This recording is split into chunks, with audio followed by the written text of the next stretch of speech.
Guys, welcome back to my channel. আমি অন্বেষা আজকে আবার আরেকটা নতুন ব্লগ নিয়ে চলে এসেছি। তো আগের ভিডিওতে তোমরা দেখতেই পেয়েছো যে আমরা কোনারকের সূর্য মন্দির বাকি সমস্ত মন্দির ঘোরাঘুরি করে পুরী চলে এসেছি। এটা হচ্ছে আমাদের রুম। এরপরে বিকেলবেলা আমরা খাওয়া দাওয়া করে বেরিয়ে যাব একটু সমুদ্রের বিচে ঘোরাঘুরি করার জন্য, আর সামনে যে মার্কেটগুলো আছে সেগুলো একটু দেখার জন্যে। তো চলো, এরপরে আমরা রুম থেকে বেরোবো, আর কি কি করছি না করছি পুরোটাই আজকে দেখতে পাবে এই ব্লগটাতে। তো ভিডিওটা লাস্ট অবধি দেখতে থাকো। প্রথমেই রুম থেকে বেরিয়ে সোজা চলে গিয়েছিলাম সমুদ্র দেখব বলে, কারণ আজকেই যেহেতু আমরা পুরীতে এলাম তাই ঠিক করেছিলাম যে প্রথমেই আগে সমুদ্র দেখব। ব্যাস, যেমন কথা সেরকম কাজ। সবাই আমরা হাতে স্লিপার নিয়ে বালির মধ্যে হাঁটতে হাঁটতে পৌঁছে গেলাম বিচে।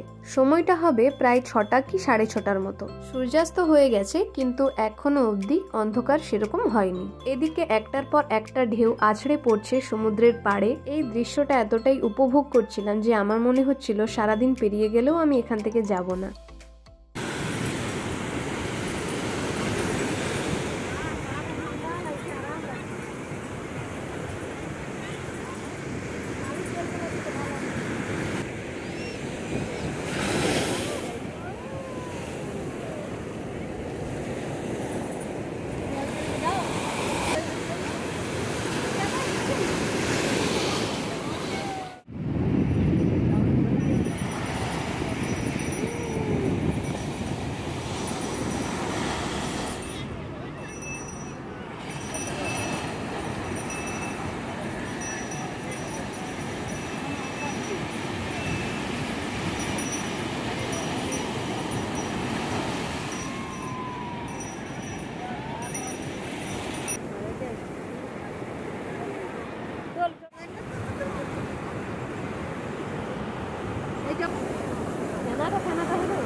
কি যে অপূর্ব লাগছিল এই সুন্দর একটা দৃশ্য দেখতে, আর তার সাথে সাথে সমুদ্রের ঢেউয়ের আওয়াজ শুনতে।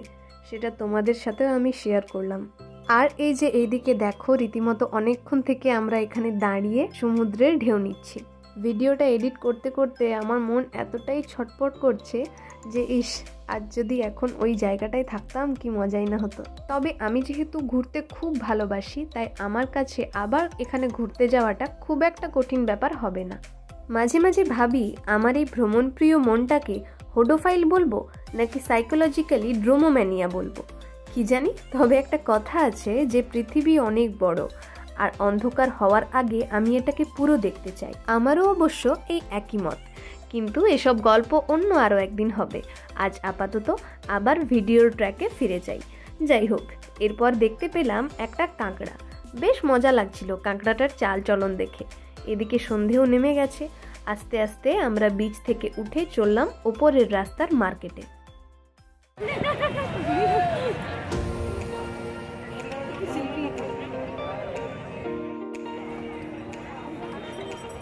বিচে গিয়ে স্যান্ড আর্ট দেখতে পাওয়া নাকি ভাগ্যের ব্যাপার। কখনো দেখতে পাওয়া যায়, কখনো আবার পাওয়া যায় না। আর এই স্যান্ড আর্ট দেখতে পেয়ে আমাদের তো দিল খুশ হয়ে গিয়েছিল একেবারে। তার সাথে কি নিখুঁত কাজ, আর্টিস্টকে হ্যাটস অফ জানাতেই হয়। তারপরে চলে এলাম পুরীর সেই বিখ্যাত জায়গা স্বর্গদ্বার বিচের সামনে শ্রী চৈতন্য মহাপ্রভুর স্ট্যাচুর কাছে।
ব্যাটার তৈরি করে হালকা ঝাল হবে। হ্যাঁ একদম হালকা। এটা কি বেসন নাকি? হ্যাঁ, কোনোখানে ভেজ মশলা আছে, বেসন বাদ দিয়ে সব। অন্যরকম।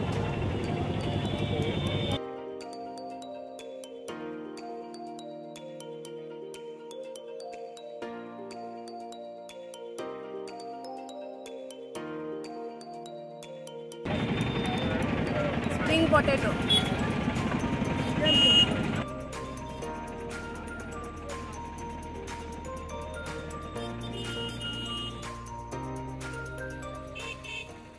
তো আমরা এক এক করে লঙ্কা পকোড়া, চা, স্প্রিং পটেটো, আইসক্রিম এসব খেতে খেতে রাস্তার ধারে হাঁটতে শুরু করি। আর এই দোকানে দেখো কাকু নিজেই কি সুন্দর আঁকছেন, আর এখানে অনেক রকমের পেন্টিং, হাতে তৈরি শোপিসও রাখা আছে।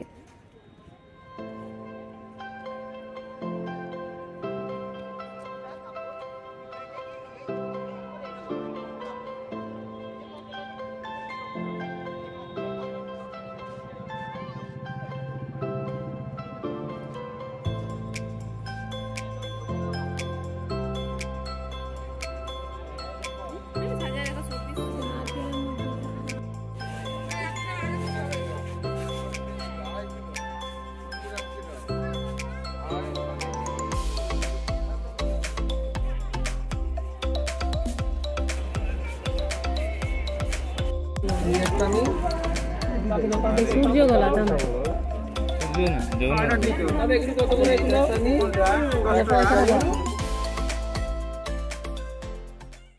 এরপরে মার্কেটে টুকটাক কেনাকাটা করছিলাম, আরও অনেক দোকানে ঘুরলাম। ঘোরাঘুরি শেষ করে এই কাকুর কাছে ছানাপোড়া কিনে তারপর রুমে ব্যাক করলাম। ছানাপোড়া এমনি খেয়েছি আগে, কিন্তু পুরীর ছানাপোড়া তো ট্রাই করতেই হবে।